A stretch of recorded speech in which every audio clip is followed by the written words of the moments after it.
Today we're joined by Dr. Syeda Ali, a consultant psychiatrist specialising in forensic psychiatry and women's mental health. Syeda has worked as medical director and lead psychiatrist for a women's secure psychiatric service in the northwest of England, where many patients have experienced sex-based violence and complex trauma. She's also a contributor to discussions on femicide, sex-based violence and women's mental health via the Women in Mental Health group at the Royal College of Psychiatrists. Welcome, Syeda. It's lovely to have you here. Thank you very much. It's lovely to be here. So just to start off, can you tell us what a forensic psychiatrist is first, please? Yes, it's a bit of a mouthful. So first of all, you have to be a medical doctor, and then you choose to specialise in psychiatry, do your basic training, and then after that you would do higher specialist training in forensic psychiatry. And specifically what that means is you work within the interface between the criminal justice system and the mental health system. So we'd be looking after patients, male and female, sometimes children, who have either committed a crime, are offenders, might be at high risk of offending, and particularly with women who might pose an extremely high risk towards themselves and possibly in combination with a risk to other people. We provide expert witness work for courts as well. We advise judges on sentencing, etc. And I think one particular specialism that we have is that we're very, very focused on risk assessment and risk management in all sorts of cases. So that's essentially what we do. I mean, it sounds like quite a niche and specific area of healthcare. So what drew you into that in the first place?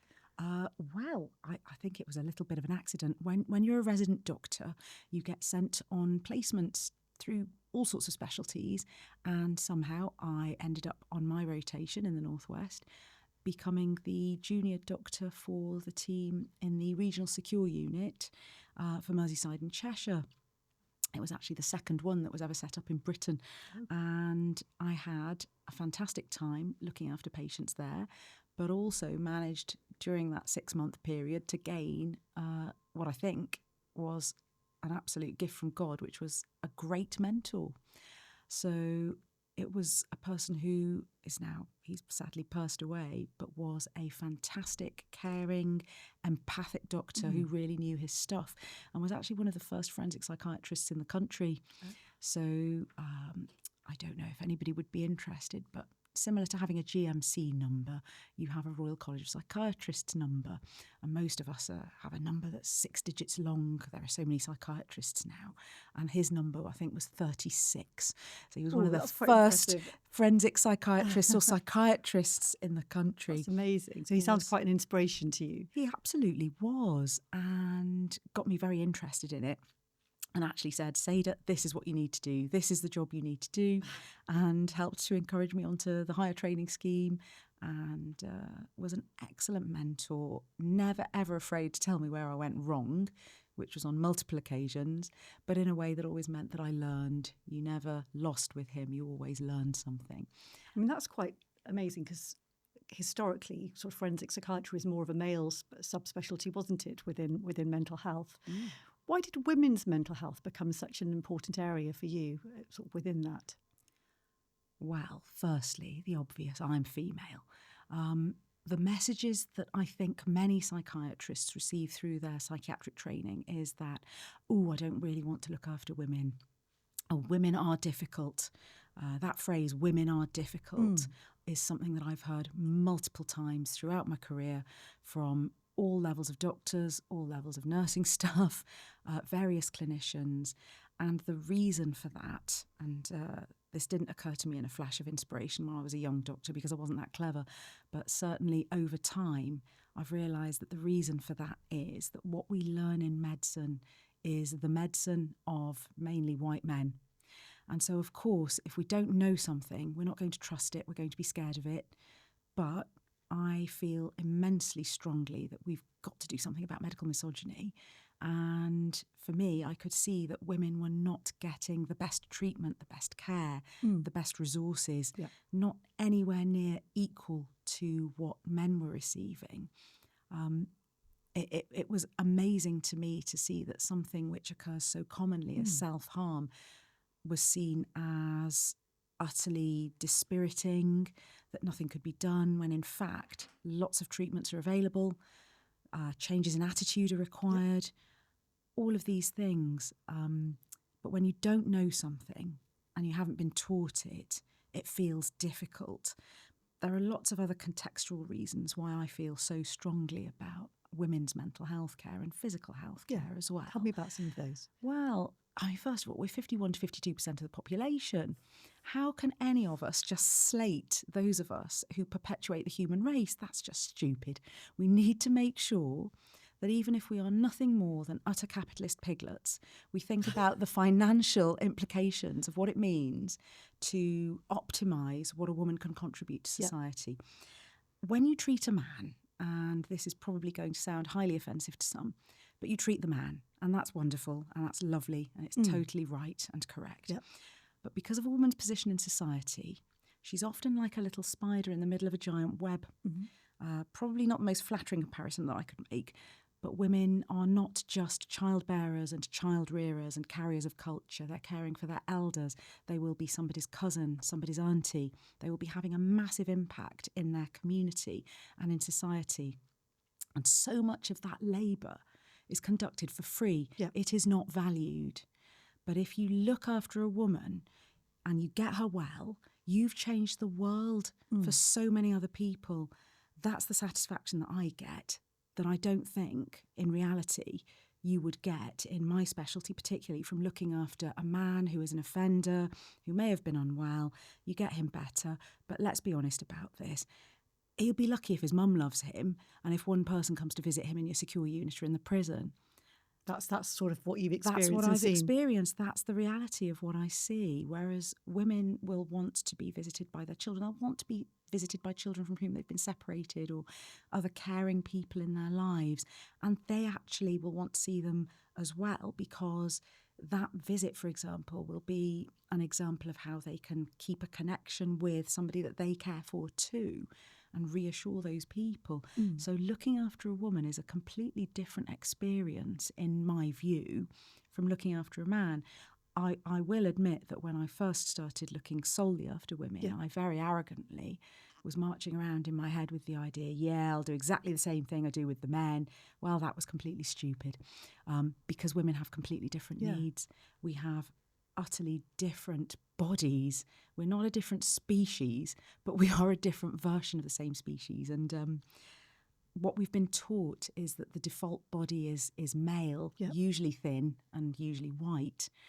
It's a problem because it means that we don't do research, for example, on medications. But the problem is that until probably the early 1990s, women were routinely excluded from medication research, for example.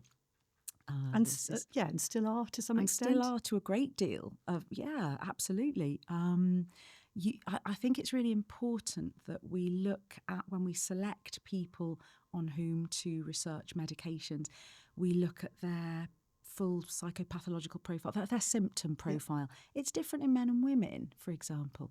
So if we're looking at heart medications, we know men, left-sided arm pain, all the rest of it is very common.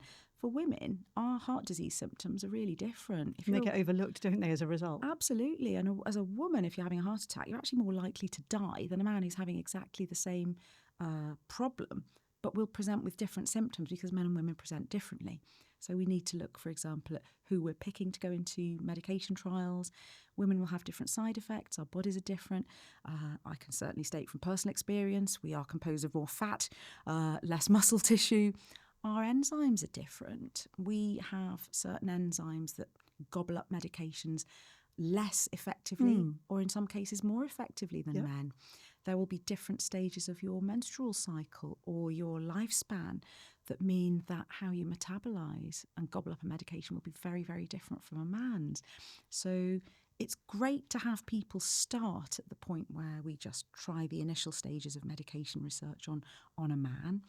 But we shouldn't stop there. We should then go on to see, well, what impact will this have on a small Asian woman or someone who's menstruating? What impact will this have on her fertility? I mean, it's for very good reason that we don't jeopardise women's fertility and the health of their eggs and ovaries, for example, in the very first stages of medication research. That's a good thing. But we shouldn't stop there. We need to keep going. Another thing, just sort of to go back to your original question about why women's healthcare matters to me, it's very well known. 1 in 6 women across the globe will have experienced sexual violence. 1 in 3 women across the globe over their lifetime, and I find this astounding, will have experienced domestic violence. The impact, huge statistic, isn't it? It's unbelievable, isn't it?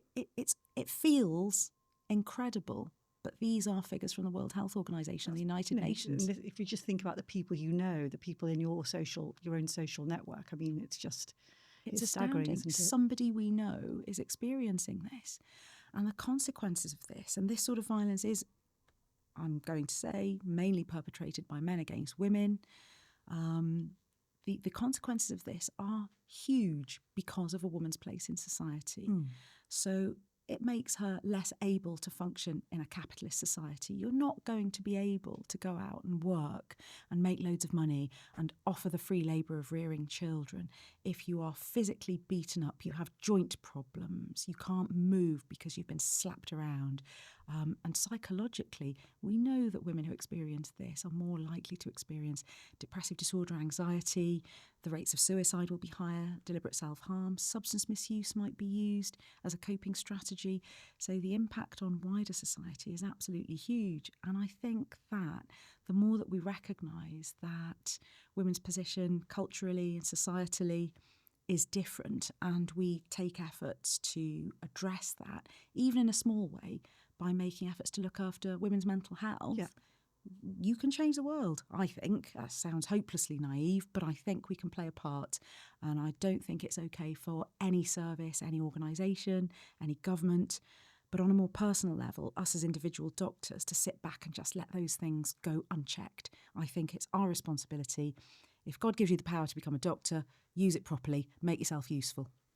I mean, it's true, isn't it? I throughout sort of medical training, there's very little specific training on women. It's kind of compartmentalised into a kind of a short chapter on kind of perinatal mental health, or a few sort of bits and pieces here and there. There is no sort of specific training, or hasn't been, certainly when I trained. I don't know if that's changed much now. But I love the idea of this idea of having bigger societal impact by sort of selectively working with groups of individuals that you describe. And I'm assuming that this is based on stuff that you have experienced clinically, the stuff around kind of violence and offending within women in your own clinical work. Mm-hmm. Yeah. So over the course of many, many decades, we know that it's mainly men who are offenders. Yep. The prison population in this country is pretty steady. It's not like America where there are millions of people incarcerated. In this country, it's about 100,000. Okay. I would say 3 to 4% of those who are incarcerated are women. Okay. And they're incarcerated for very different reasons as well. Tell us more about that. So men, I will say that nearly all offenders, I would actually say all that I've ever come across, have experienced some form of horrendous trauma in their lives. I don't know if your listeners would have heard of ACEs, so adverse childhood experiences. We're very familiar with them as psychiatrists, but these are potentially traumatising events that occur to somebody before the age of 18. When they add up and build up, there's a cumulative impact, and it affects your longer-term outcomes during adulthood. So what are ACEs? Well, you'd be looking at the obvious ones, so things like physical, emotional and sexual abuse. You'd be looking at neglect. There are also less obvious ACEs. For example, having witnessed your mother being domestically abused. Interestingly, seeing your father being domestically abused doesn't seem to have quite the same impact and isn't counted as an ACE. I'm not quite sure why. Maybe I've got that factually incorrect. I'm quite happy to be corrected. Having a relative who's incarcerated is counted as an ACE. Having substance misuse within the household, parental separation and divorce are counted as ACEs. And it's not to say that just because you have ACEs or you've experienced these things, your life trajectory is inevitably going to be terrible. Lots of people have protective factors. They might have a really positive caregiver in their life. a really positive attachment figure, or religious beliefs that may protect them, you do find that children who are very highly intelligent are more resistive to longer-term negative sequelae as well. But if you look at these ACEs, you'll find that more and more of them lead to issues such as really simple ones, such as you're more likely to end up as a cigarette smoker if you have 2 or more ACEs. You're more likely to be obese as an adult if you have physical health and mental health. Absolutely, and I think that's ignored. You're more likely to be obese as an adult if you have 2 or more ACEs.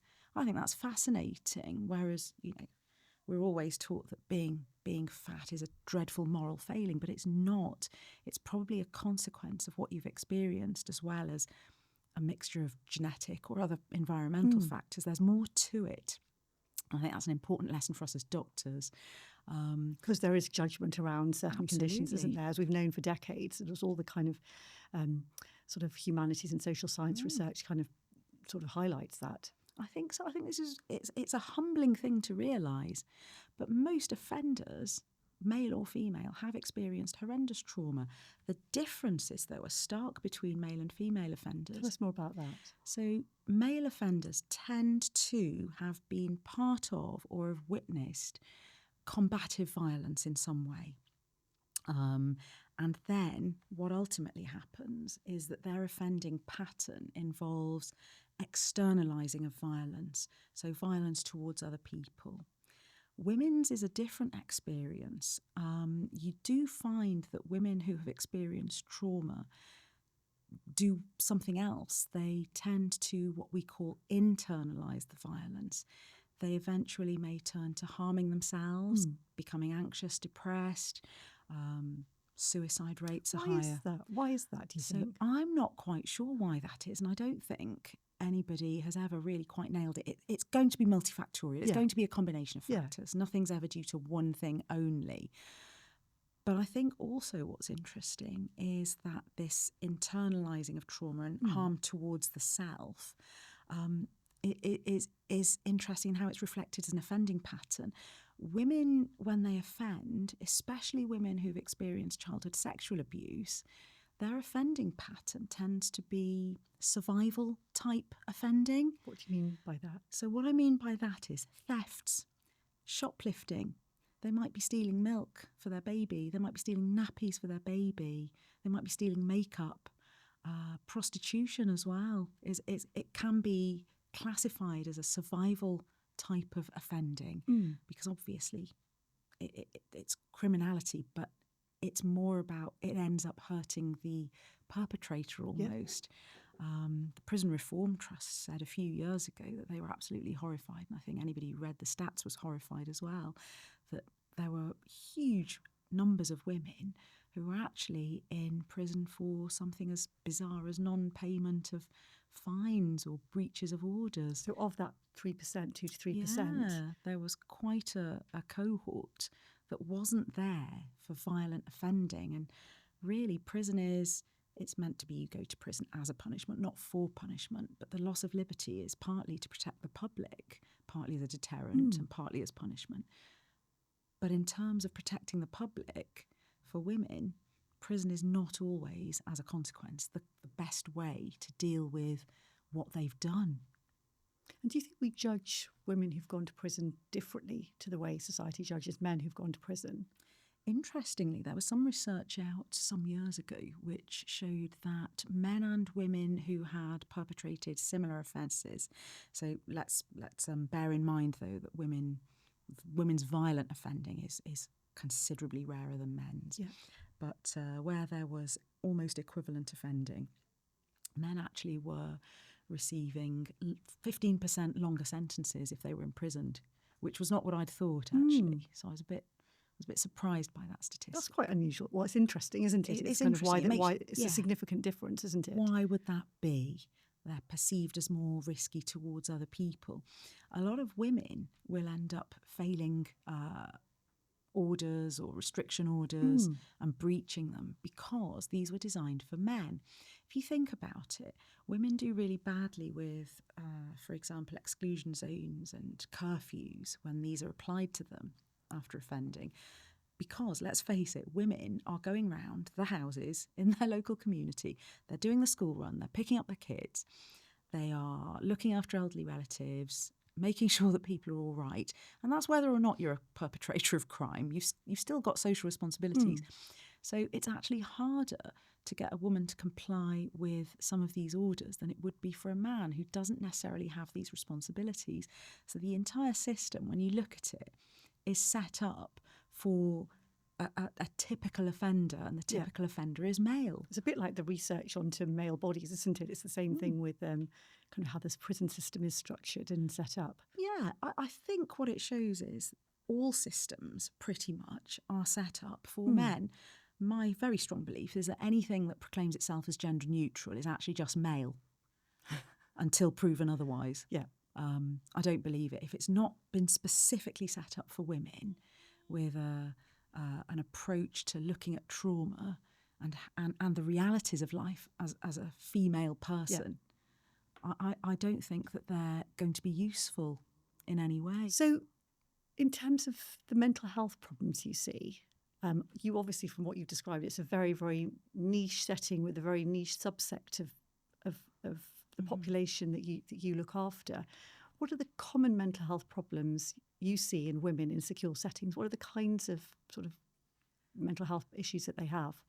I think that you're absolutely right. I see a specific subset of women, and most people who would be seen by, say, their GP or possibly a secondary care consultant in psychiatry would have issues such as depressive disorders, OCD, anxiety, that kind of illness. There will be some people with psychosis. Most of the women that I've seen in my work setting won't have necessarily just straightforward mood disorders. Most of the people that I've ever seen have actually had psychosis, or they've been diagnosed as having a personality disorder, or they'll have a very severe bipolar affective disorder. And many, many times out of 10, there'll be lots of those things put together on top of another layer where they might be abusing substances as well, on top of yet another layer of neurodivergence. So we actually see many, many women who have undiagnosed autism spectrum disorder, possibly ADHD as well. And because those present differently in women as well. And absolutely. There was always this myth, which I remember questioning when I was a medical student and getting shot down straight away by the tutor teaching us. You student, autism spectrum disorders are 4 times more common in men. They are a manifestation of extreme maleness. They're all about being very male and unemotional and detached and having a very logical brain. I've never heard such sexist claptrap in my life. So I had thought to myself, I don't believe you, first of all. Secondly, I don't think you've got any evidence for this. Thirdly, you're male, so you're probably just saying weird things because you like saying them, and I'm female, so you're going to get away with it. But the fourth thing was, I don't think you've actually looked for it in females. And we're now seeing that actually there's so much more evidence that women present differently. The term that's used is masking. I absolutely loathe this term because it implies a deliberate intent to deceive. To hide. Women are not trying to hide their symptoms. The fact is, and it all comes back down to society, what do we need from an acceptable woman? Okay, we need her to be thin, we need her to be fairly pretty-ish, and we need her to be willing to have sex with a man who wants to have sex with her. They're a very low bar for behaviour for being an acceptable woman in most cultures. So if you can do those 3 things, no one's going to look for the fact that actually you've got major functional difficulties because you actually happen to have autism spectrum disorder. I think nowadays there's much more acceptance that some of the behaviour that's been traditionally regarded as deviant, abnormal, unacceptable, or just odd in women. It's being picked up. And previously, we would have seen that lots of women have been diagnosed with, say, emotionally unstable personality disorder, another 4 words that I can't stand in the English language. And actually, what's underlying that is that they have undiagnosed autism spectrum disorder. You've got to get the diagnosis right because you need to label the thing that you're going to try and help somebody with. So I think that that's immensely important. And autism spectrum disorder doesn't carry, for example, the same stigma that emotionally unstable personality would carry with it. All that kind of cultural baggage and weight and judgment, is it? So, and that judgment is heavy. Something I always say as well is, if you lit a match once, nobody would accuse you of being an arsonist, would they? Yet you scratch yourself a few times, you cut yourself, and let's face it, this is something that is highly prevalent amongst kids in this country, and it's been increasing. You get labelled as having an emotionally unstable personality disorder. If you're female. I have literally, in my entire 20-year career as a consultant, only met one man who was diagnosed as having this. All the others were diagnosed as having dissocial personality disorder, the women, emotionally unstable. But it means that people stop looking for what else is there or what might actually be there, rather than a personality disorder diagnosis. Dreadfully gets dropped unfair. into that big basket, and people lose interest, perhaps. Absolutely. I'm also, another terrible thing that I'm about to say is it tends to be male psychiatrists who are very happy to label particularly young women as having an emotionally unstable personality disorder. I mean, you haven't even got a personality until you're about 25, when your frontal lobe stops growing. So it's quite premature to say that a 14-year-old, for example, who's cut themselves or taken an overdose has now suddenly developed a personality disorder. She hasn't even finished developing, never mind develop something else. And that stigma is absolutely shocking to me. I will say that if I ever see that diagnosis on a referral paper sent to me, I completely ignore it. And I start looking to see what other diagnoses this person might have, or what else, what are the other difficulties that they really have, and look for what we can do, not what we can't. Yeah, because that's the thing. It's the hopelessness of certain diagnoses, isn't it? That kind of diagnostic sort of futility, really. Whereas, if you're still looking, you're keeping an open mind, then it makes there's more opportunities to support or help somebody. It makes a huge difference. A number of times that I've had a young female patient sitting in front of me saying, "Yeah, I saw a doctor, male man, and after 15 minutes he said, yeah, you've definitely got an emotionally unstable personality disorder, but actually I'm finding that my moods are all over the place." Oh, and it turns out they're worse just before my period, and they're so bad that I want to stab other people and cut myself. That should make anyone pause and think, I don't think this is the right diagnosis. This kind of gender-based sort of distinction in sort of diagnosis. For centuries, women's distress has been viewed through the lens of culture, religion, morality, or biology. It's just their hormones, it's their womb. And things like witchcraft and hysteria have been accusations have been levelled at women historically.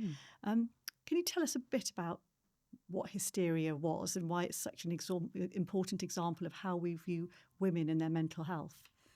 I'm smiling because some of the stuff around hysteria is highly comical. So let's go back to basics. Hystera, the Greek word for a uterus.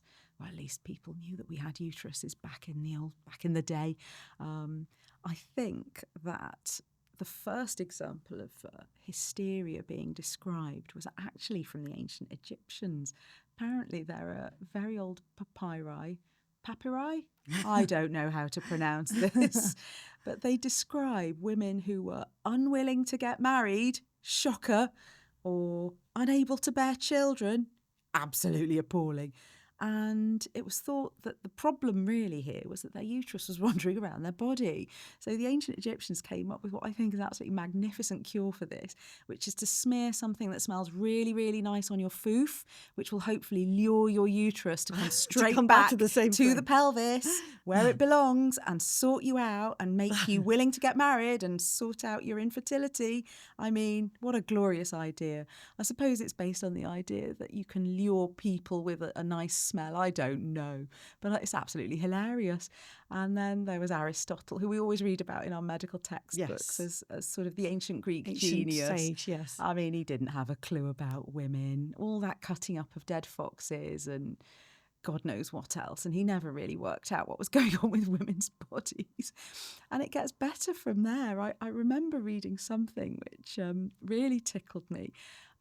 In the 1700s, and I'm not sure if I'm going to pronounce this man's name properly, Raulin, spelt Raulin.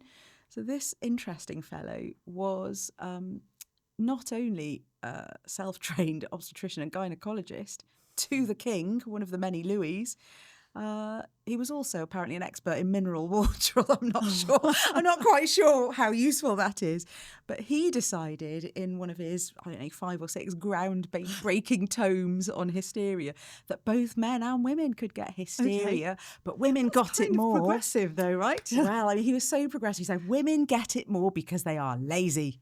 And that's literally what he wrote. Progressive. And I shouldn't be giggling about this because God only knows how many women he'd stigmatised as just being lazy. It sounds hilarious just thinking about that. But it's quite interesting. I think these ideas have carried on. I still occasionally hear people who maybe aren't quite plugged into reality talking about somebody getting hysterical. I hear it less and less, though, which is a good thing. Yeah, it's positive movement. Yeah. Do you think echoes of hysteria still exist today, though? For example, when women are told they're too dramatic or attention-seeking or emotional, is that based on those kinds of concepts of, your womb being a woman being linked to your emotions not being controlled properly? Well, interestingly, and this is probably not going to be particularly palatable to many, there is a link, though, between your mental health and your reproductive system. Yes. There absolutely is. If we go right down to the basics of science, estrogen receptors are found not just in the parts of your body which control your fertility. They're found all over the cortex, the surface of your brain. So did the ancient Egyptians have it right then? No, they didn't. They didn't. But they're sometimes, even the most fanciful ideas may be based in something that's been observed. So I don't know if they observed that some women had premenstrual dysphoric disorder. I don't know what was going on in ancient Egypt. I wasn't there. But there are some nuggets of truth in the idea that mental health is linked to hormonal transition, not just every month or every 7 weeks or whatever it is for every different body, but over the lifespan of a woman. So there is a tiny, tiny element of truth there. Not a wandering womb, perhaps, but there is something in it. And these ideas have endured partly because nobody's found explanations for these things. So you look to what you think you know. And the problem with this as well is that it causes problems for women. Nobody looks for what the underlying cause might be. And one of the reasons that women get slacker bladders and incontinence and all the rest of it is, who knew until a few years ago that estrogen is also found all the way through the urinary system for men and women, actually. So as estrogen levels plummet to your boots during menopause or perimenopause, all of your ureteric system is going to become slacker. So you are going to have a wee when you laugh. And the ones and the ones in your brain may relate to cognition, the emotional changes during when young girls start their periods, or when women have babies, or during menopause or perimenopause. 100%. You've hit the nail on the head. All of those different life stages, and it's your full cognitive ability. So not just emotions, it's reasoning, it's judgment, it's planning. It will be memory. I'm a 52-year-old woman, and I have never in my life had word-finding difficulties. Never had a problem finding words. I do now, because I'm perimenopausal. And these sorts of things will affect everything that you do and the people around you.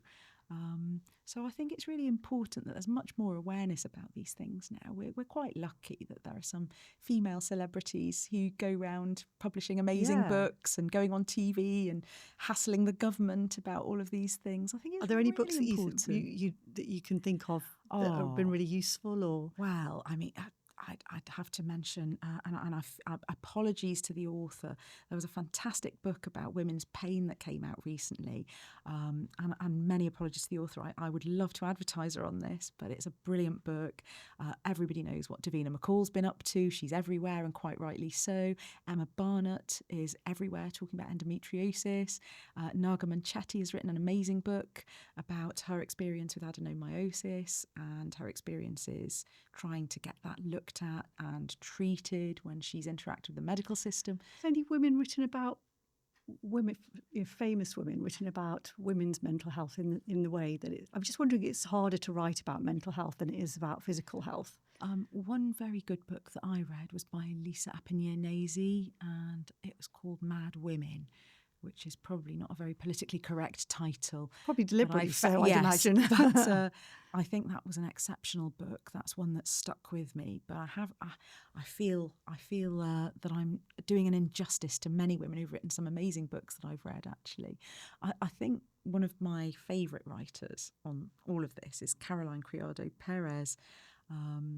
She's written so beautifully about research gaps and data gaps in relation to women all across our lives. So not just about medical health or mental health, about why cars are designed in such a way that if a woman has an accident at 70 miles per hour, we're so many more times likely to be killed than a man, because the entire structure inside the seat was designed for a 6-foot male.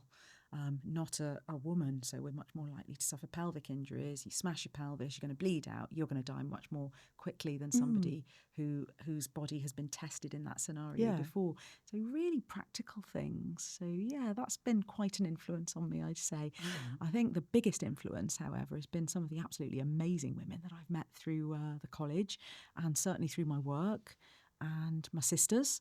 My mum, who will look at things with a very clear eye and absolutely cut through the nonsense and say no or why. I think those are the two most powerful words that we can use. And in terms of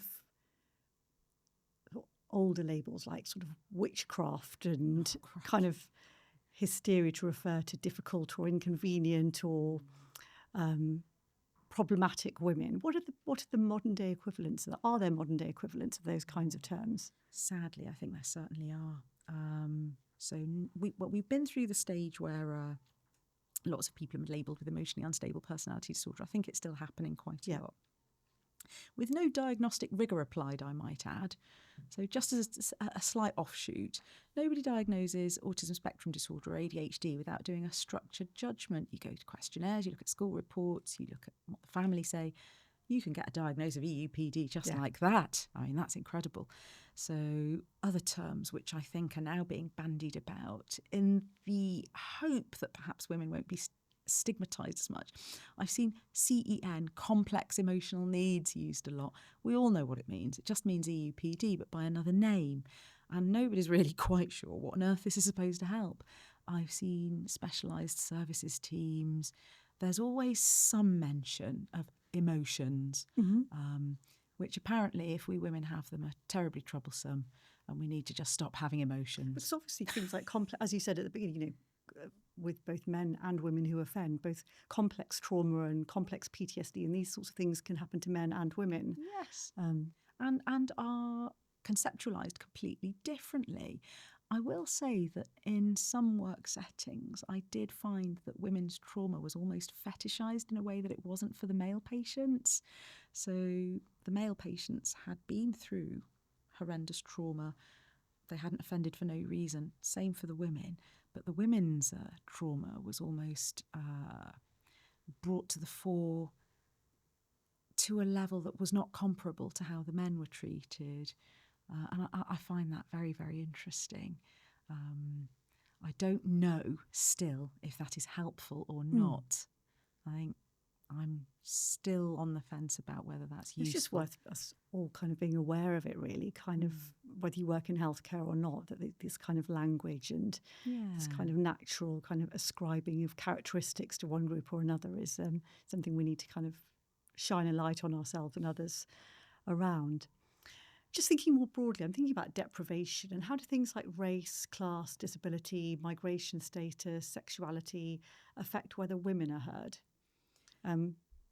All of those things are issues for men and women. Absolutely all of them. No one would argue that a migrant man is in a particularly more privileged position than a migrant woman. He may be in terms of vulnerability or safety. I think about homeless people, for example. A homeless man is not going to be as vulnerable to the type of sexual violence and vulnerability that a homeless woman is going to face. The difficulties that she'll face in managing, for example, menstruation or those needs on the street are going to be very different from the things that a man will face. just reminded me, actually, did you know that it's £20,000 over the course of your lifetime to manage your menstruation with menstrual products? Yeah, it's no wonder women need more money. Isn't it? So, yeah, I read that statistic about a week ago. £20,000? Over the course of your lifetime, Wow. all of your sanitary protection will probably cost you a minimum of 20 grand. Think what you could do with that. And you have to pay VAT on it. And you have to pay VAT on it, and it's not considered a life essential. And that's in lots of countries around the world. I think in Scotland it's free of VAT now, isn't it? Yeah, we all need to move to Edinburgh. Just as we start to wind up, really, are women's mental health services under-resourced compared with the need? I mean, you've talked about the very relatively tiny proportion of women prisoners in prisons compared with men. But in mental health services, are women's mental health services under-resourced, or are they okay? Are they kind of adequately resourced? My view is that the NHS does not hold adequate resources for women with severe mental health difficulties.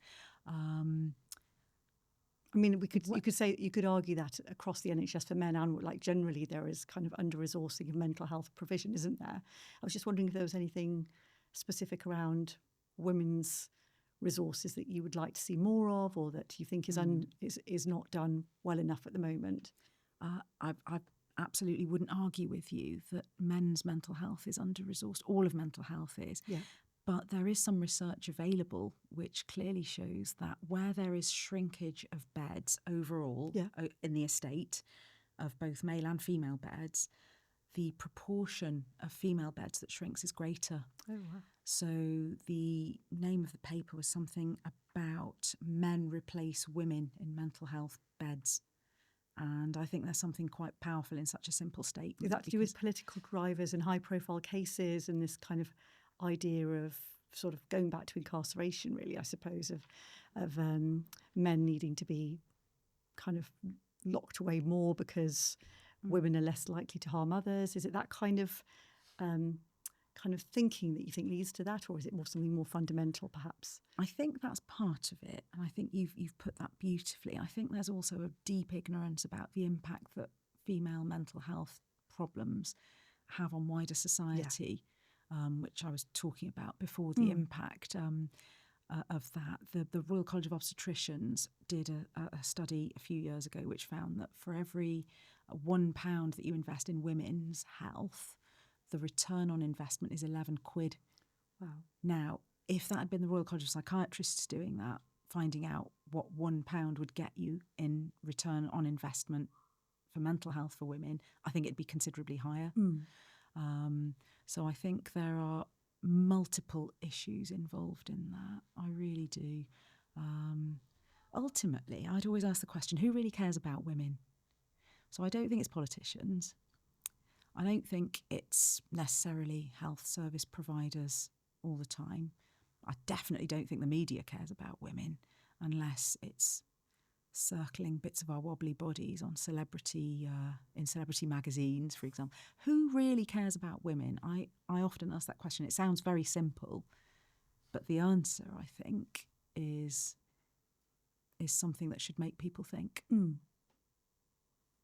And just finally, what's the one myth about women's mental health that you would most like to challenge, and what gives you hope, like looking forwards? Well, what gives me hope in one word? Women. Okay. We're going to have to do this by ourselves. The patriarchy isn't going to fight itself. So when I hear somebody say, oh, but we've got to co-opt the men. No, let's get real here. Men are not going to dismantle us. Most men. Some men. I'm going to say it. I'm going to disagree with you. Most men, then, are not going to dismantle a system which has benefited them for millennia. Let's get real about this. We're going to have to do it ourselves. So what gives me hope is women. Something else which really gives me hope is technology.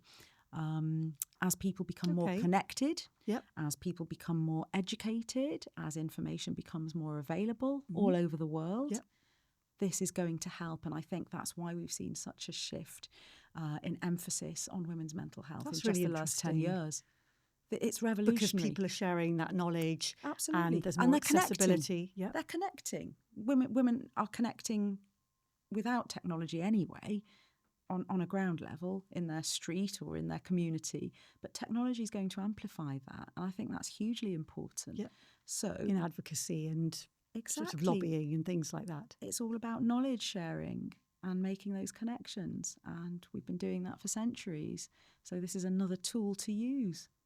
Yeah, I am hopeful, but we've just got to get on with it. Syeda, it's been a pleasure to talk to you. Thank you so much for joining us today. Well, thank you. I've had a lot of fun. Thank you very much.